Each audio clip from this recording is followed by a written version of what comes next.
नमस्कार साथियों, आज का कुछ मामला एक ऐसी घटना पे आधारित है जिस घटना में एक महिला जिसकी शादी सिर्फ 18 महीने चली। 18 महीने शादी चलने के बाद उसके हस्बैंड ने उससे डाइवोर्स मांगा।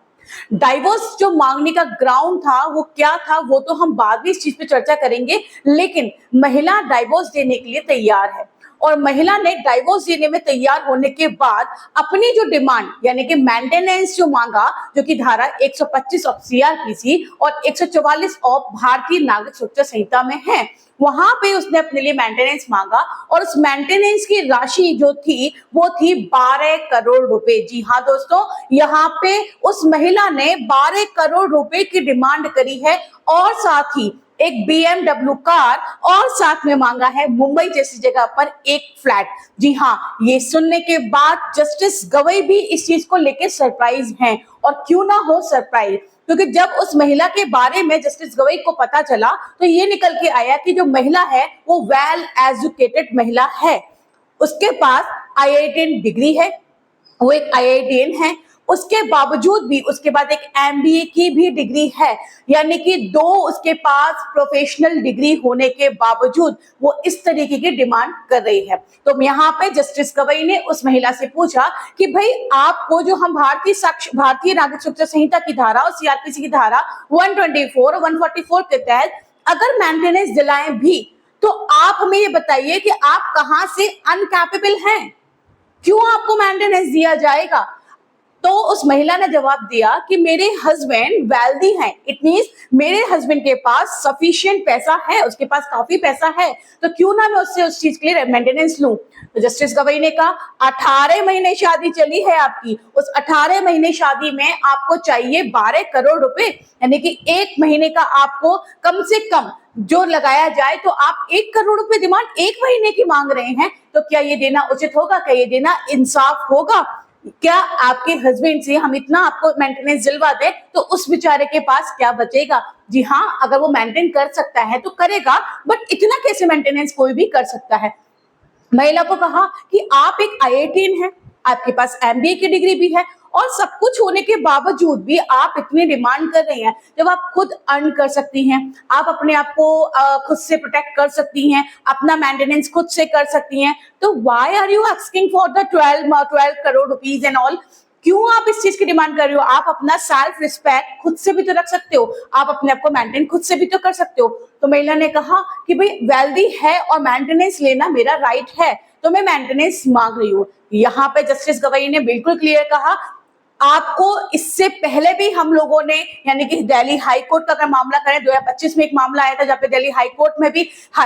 कोर्ट ने बिल्कुल क्लियर कहा था कि मेंटेनेंस का सेक्शन जो हमारे CRPC की धारा 125 और नए एक्ट, हमारे क्रिमिनल नया एक्ट जो हमारा आया है भारतीय नागरिक सुरक्षा संहिता की धारा 144 में बिल्कुल क्लियर रखा हुआ है, मेंटेनेंस उन लोगों को दिया जाता है जो लोग अपना मेंटेन करने में इनकैपेबल हैं। जी हाँ दोस्तों, यहाँ पे जस्टिस गवई ने इस चीज को बिल्कुल क्लियर करते हुए कहा कि जो लोग अपने आप को मेंटेन करने में इनकैपेबल हैं उनको मेंटेनेंस दिया जाएगा, ना कि उन लोगों को जो वेल हैं।